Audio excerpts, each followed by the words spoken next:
Hello learners, welcome back to our channel learn with నందు. ఇవాళ క్లాస్లో హియరింగ్కు లిజనింగ్కు డిఫరెన్స్ ఏంటి అనేది తెలుసుకుందాం.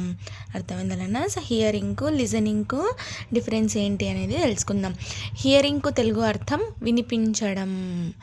హియరింగ్కు తెలుగు అర్థం ఏమవుతుంది? వినిపించడం అని అవుతుంది.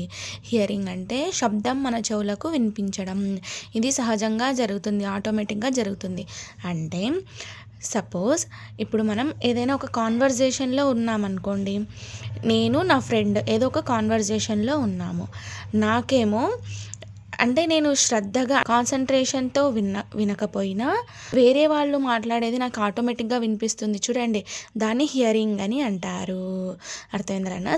నేను నా ఫ్రెండ్ మాట్లాడుతూ ఉన్నాము. నేను నా ఫ్రెండ్ మాట్లాడుతూ ఉన్నప్పుడు బయట నుంచి అనే కాదు, ఎక్కడి నుంచో సమ్ సౌండ్ అనేది వినిపిస్తుంది అనమాట. అంటే నేను వినకపోయినా అదంతకదే వినిపిస్తుంది కదా. సో అలాంటి దాన్ని హియరింగ్ అని అంటారు. ఇది ఆటోమేటిక్గా జరుగుతుంది. అర్థమైందన్నా? హియరింగ్ అంటే శబ్దం మన చెవులకు వినిపించడం అని అర్థము. హియరింగ్ తెలుగు అర్థం ఏమవుతుంది? వినిపించడం అని అవుతుంది. అంటే మనం కాన్సన్ట్రేషన్తో వినకపోయినా అదంతకదే వినిపిస్తుంది అనమాట. హియరింగ్ అంటే అది అర్థము, అదంతకదే వినిపిస్తుంది, దాన్ని మనం వింటామన్నమాట కదా.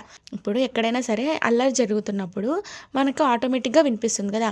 అలా వినిపించినప్పుడు మనం ఏం చేస్తాం?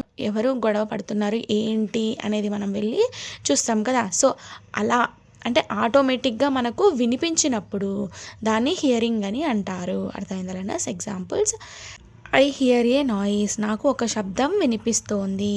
ఐ హియర్ ఏ నాయిస్, నాకు ఒక శబ్దం వినిపిస్తుంది అంటే నేను వినకపోయినా అదంతకదే నాకు వినిపిస్తుంది అని అర్థమైతే వస్తుంది. అర్థమైందా?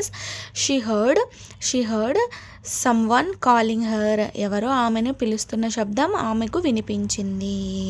షీ హర్డ్ ఏమని సమ్ వన్ కాలింగ్ హర్, ఆమెను ఎవరో పిలుస్తున్నట్టు ఆమెకు వినిపించింది అని వాక్యం యొక్క తెలుగు అర్థం. అంటే ఎవరో మనల్ని పిలుస్తూ ఉంటారు కదా, అంటే అప్పుడు నేను కాన్సన్ట్రేషన్తో వినకపోయినా అదంతకదే మనకు వినిపిస్తుంది కదా. సో అలాంటప్పుడు హియరింగ్ అని యూజ్ చేయాలి. అర్థమైందా?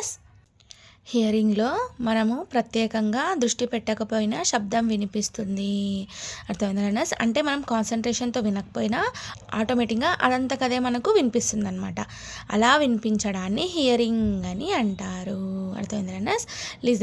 లిజనింగ్ అంటే జాగ్రత్తగా వినడం అంటే కాన్సన్ట్రేషన్తో వినడం. అలాంటి దాన్ని లిజనింగ్ అని అంటారు. అర్థమైందా? I am listening the music అంటే నేను శ్రద్ధతో మ్యూజిక్ని వింటూ ఉన్నాను అని అర్థమైతే వస్తుందన్నమాట.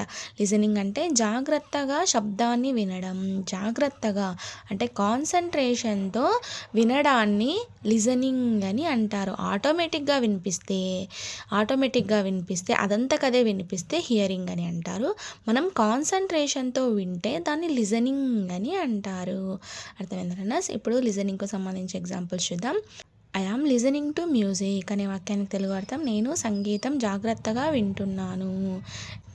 నేను మ్యూజిక్ని జాగ్రత్తగా కాన్సన్ట్రేషన్తో వింటూ ఉన్నాను అని వాక్యం యొక్క తెలుగు అర్థం. The students are listening to the teacher అనే వాక్యానికి తెలుగు అర్థం స్టూడెంట్స్ అంటే విద్యార్థులు గురువును అంటే టీచర్ను జాగ్రత్తగా కాన్సన్ట్రేషన్తో వింటూ ఉన్నారు అని వాక్యం యొక్క అర్థము. నోట్ ఏంటంటే ఇక్కడ లిజనింగ్లో మనం శ్రద్ధగా వినాలి. లిజనింగ్ అంటే కాన్సన్ట్రేషన్తో వింటున్నామని అర్థము. హియరింగ్ అంటే ఆటోమేటిక్గా మన పర్మిషన్ లేకుండా మన చెవులకి వినిపిస్తుంది అనమాట. అలాంటి దాన్ని హియరింగ్ అని అంటారు. అర్థమైందా? ఇక్కడ సింపుల్ డిఫరెన్స్ ఏంటంటే హియరింగ్ అంటే శబ్దం వినిపించడం, లిజనింగ్ అంటే శ్రద్ధగా వినడం. అంటే హియరింగ్ అంటే ఆటోమేటిక్గా మన చెవులకు వినిపిస్తుంది, మనం వింటాం కదా, అలాంటి దాన్ని హియరింగ్ అని అంటారు. లిజనింగ్ అంటే అటెన్షన్తో మనం కాన్సన్ట్రేషన్తో జాగ్రత్తగా అటెన్షన్తో వినడాన్ని లిజనింగ్ అని అంటారు. అర్థమైందా? Hearing happens naturally, listening needs attention. అర్థమైందా? హియరింగ్ అనేది న్యాచురల్గా ఆటోమేటిక్గా మనకు తెలియకుండానే జరిగిపోతుంది. లిజనింగ్ అంటే మన అటెన్షన్తో మన కాన్సన్ట్రేషన్తో మనం కేవలం జాగ్రత్తగా వినడాన్ని లిజనింగ్ అని అంటారు. ఇది డిఫరెన్స్. అర్థమైందా లెర్నర్స్?